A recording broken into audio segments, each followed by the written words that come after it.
vamos a conversar acerca de los moretes. Cuando usted sufre de un golpe y le queda la sangre debajo de la piel, cambia de color. ¿Qué significan esos colores? ¿Cuándo se tiene usted que preocupar? Vamos a hablar esta mañana con el doctor José Moya. Bienvenido, ¿cómo está? Muchas gracias, ¿bien usted? Muy bien, gracias por estar acá. Doctor, ¿qué es un morete?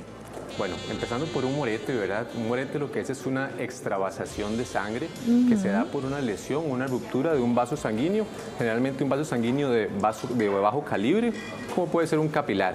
Es importante también mencionar que los moretes pueden clasificarse de diferentes formas o se pueden llamar de diferentes formas.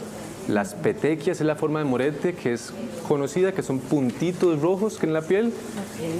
Tenemos una confluencia también de esos puntitos rojos que va a formar como un mapita, como una manchita morada, entonces se llama una púrpura. Como esa que está ahí, se podría decir. Algo con una manchita como esta, es correcto. Y si ya son unos sangrados más grandes, con más cantidad de sangre, sería un hematoma subcutáneo que forma una chichota por la cantidad.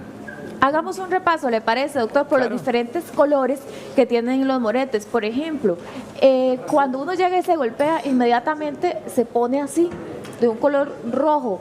¿Qué significa? Sí. ¿Por qué se pone así? Correcto, los moretes pasan por diferentes etapas, ¿verdad? Y nosotros nos guiamos con los colores para saber cuál es la evolución de este morete. Entonces, para ir explicando por etapas, el color rojo se debe principalmente a la extravasación de sangre. Cuando el vasito se rompe y sale la sangre, cuando nos damos un golpe, lo primero que vemos es un color rojizo, debido a esa sangrecita que salió del vaso sanguíneo y se mantiene en las capas superficiales de la piel. Muy rápidamente, este empieza a entrar en un proceso de descomposición en la cual pierde hemoglobina y se torna un color más oscurito, azul a morado. Vean esto, bueno, eso se ve bien fuerte, este golpe que está acá en donde dice etapa temprana. Entonces, ¿qué pasa cuando ya se va viendo de un color como azul, como morado? Correcto, eso es que ya estamos evolucionando, más que todo el segundo, finales del primer día del morete, y es que estamos perdiendo hemoglobina en los grupos hemos que se han liberado en la sangre y se empieza a tener esa coloración un poquito más oscura.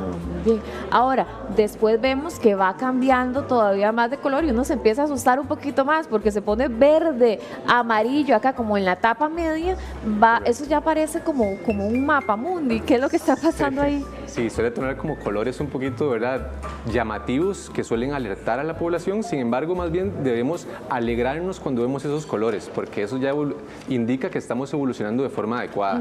En su proceso de degradación en la sangre, cuando es liberada, se libera una sustancia llamada biliverdina, que empieza a actuar más o menos después de la primera semana de un morete. Entonces, como la sustancia se llama biliverdina, ese verdina nos da un color amarillo, verdoso, que es el que se forma aquí tan llamativamente. Como en esta parte. Exactamente. ¿Y qué pasa, perdón, cuando ya empezamos a verlo amarillo? Posteriormente, esa biliverdina se transforma en bilirrubina. Esa bilirrubina da una coloración un poquito más amarillenta y son los últimos estadios antes de que esa bilirrubina se reabsorba por la circulación y posteriormente desaparezca el morete. ¿Cuánto debería de durar todo este proceso desde que me golpeé, se hizo el morete hasta que se quita? ¿Cuánto es el periodo normal? En términos generales, aproximadamente 2 semanas. Un par de días más, un par de días menos, pero en términos generales son 2 semanas, ¿verdad? Más de esto nos puede preocupar un poco más y debemos consultar al médico en caso de... Bueno, hablemos precisamente de eso. ¿En qué momento ya deberíamos de preocuparnos? Además del tiempo que pasa, ¿qué tenemos que tomar en cuenta? Claro, es muy importante tener en cuenta los moretes que se forman sin golpes, sin una razón aparente, ¿verdad? Esos son moretes que deben ser estudiados. Los moretes que se dan a repetición, es decir, que puede haber un agente lesivo que se esté dando de forma repetitiva, inclusive tomar en cuenta hasta la agresión, ¿verdad? Que muchas veces se tapa, ¿verdad? También cuando los moretes crecen mucho de tamaño, no están teniendo una evolución adecuada, tardan más de 2 semanas, pueden haber problemas de circulación, pueden haber problemas ahí que tenemos que evaluar muy individualmente, paciente a paciente, pero que tenemos que tomar en cuenta. También, por ejemplo, nos llaman la atención los moretes que se forman en las extremidades cuando no hay golpes, ¿verdad? Cuando asocian, por ejemplo, síntomas como enrojecimiento, entumecimiento de una extremidad, dolor, inclusive cuando se dificulta la movilidad de una extremidad, son moretes que nos llaman un poquito más la atención y nos preocupan un poquito más. Doctor, precisamente hablando de eso, ¿por qué será que hay personas que de pronto aparecen moreteadas, pero dicen, qué raro, ¿y este morete cuándo me lo hice? Las personas no saben cuando se golpearon y se ve de todos colores eso. Entonces, Sí. ¿por qué pasa esto? Ok, ahí es importante evaluar y por eso es que damos la importancia cuando no hay un golpe. Cuando un paciente no ha tenido una lesión que pueda asociar a este morete, entonces tenemos que evaluar otras enfermedades que pueden estar de fondo. Pueden ser enfermedades autoinmunes que estén provocando un trastorno en déficit de plaquetas, trastornos de coagulación, ¿verdad? Que entonces deben ser evaluadas individualmente porque esto puede estar causando que se den rupturas o déficit para taponear un vaso sanguíneo que se rompe y se estén formando moretes muy repetitivamente, ¿verdad?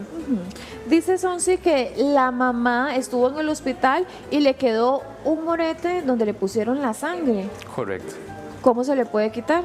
Ok, es muy común, ¿verdad? En lugares donde utilizamos vías, catéteres, más que todo si son de grueso calibre, según los medicamentos que se han estado utilizando, que dejen moretes, ¿verdad? Porque se lastima. Entonces, hay formas en las que se puede ayudar a mejorar la evolución de un morete.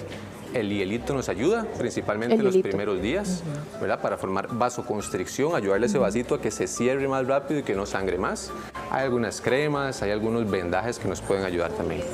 Doctor, ¿por qué será que hay gente que se moretea más fácil? Que con nada, por ejemplo, con una inyeccioncita o con un golpecito, ya se ve que se les hace un hematoma grandísimo y que pareciera muy doloroso, pero fue cualquier cosa, porque hay gente que es más propensa. Okay. Siempre tenemos, como te decía anteriormente, evaluar individualmente a los pacientes. Hay trastornos autoinmunes, hay trastornos de coagulación, hay muchas patologías que pueden estar causando que no se dé una coagulación correcta o que se dé un sangrado, fragilidad capilar también en los pacientes que son pequeñitos y en los pacientes también ya adultos mayores. Generalmente hay fragilidad en piel y fragilidad en los capilares. También. Esto causa que un golpecito que en vos y yo puede ser muy leve y no causar un daño, en un viejito puede causar lesión. También cuando se apoyan mucho tiempo en un lugar, puede formar también lesiones capilares que causen también sangraditos, que tal vez una persona no lo asocia directamente, pero que ahí está la causa. Doctor, ¿hay algunos moretes que pueden estar relacionados con ciertas enfermedades? Porque uno a veces se ve un moreta y ¿será que tengo alguna enfermedad autoinmune, no sé, lupus, algo que esté relacionado con esto? Sí, ¿Existe esa posibilidad? Las enfermedades autoinmunes, ¿verdad? Particularmente forman anticuerpos y esos anticuerpos pueden ir a atacar a las plaquetas, que como te mencionaba anteriormente, las plaquetas son muy importantes en los procesos de taponamiento cuando se produce un sangrado. Y cuando tenemos estos déficits pueden haber sangrados recurrentes, trastornos autoinmunes, trastornos de coagulación, ¿verdad? Como pueden ser también arrastrados de generación en generación. Recordemos que está la hemofilia, son trastornos que producen sangrados recurrentes también. Todo eso debe ser tomado en cuenta y debe ser evaluado por un médico. Yairis nos está contando, tiene un hijo de 4 años, se le hacen muchos moretes. Ella quiere saber por qué tiene dermatitis, ¿estará relacionado con esto? Ok, si tiene dermatitis habría que considerar también el tipo de piel que tiene el paciente. Los pacientes que son muy blancos también tienden a formar más moretitos o a apreciarse más el moretito. Como el tipo de coloración que hemos estado hablando, un paciente que es más moreno o de tal vez un color más oscuro no se va a notar. Un paciente muy blanco, que también asocian muchas veces dermatitis, se puede notar más un moretito. Y ahora pensando en los niños, ahora que están en vacaciones, pensando que andan jugando en el play, corriendo por la casa, tenemos que tomar en cuenta que pueden pegar en todo lado. Y entonces pueden formar más moretillos y lo que hay que ver es si hay un trauma asociado, preguntarle si ha estado jugando, si fue a jugar fútbol, tratar de asociarlo y si no, mejor consultar con el médico. Doctor, muchísimas gracias por todas sus recomendaciones, muy amable. Muchísimo Lindo día. gusto. Gracias Igualmente. por estar con nosotros. Muchas gracias a usted. Seguimos, muchachos.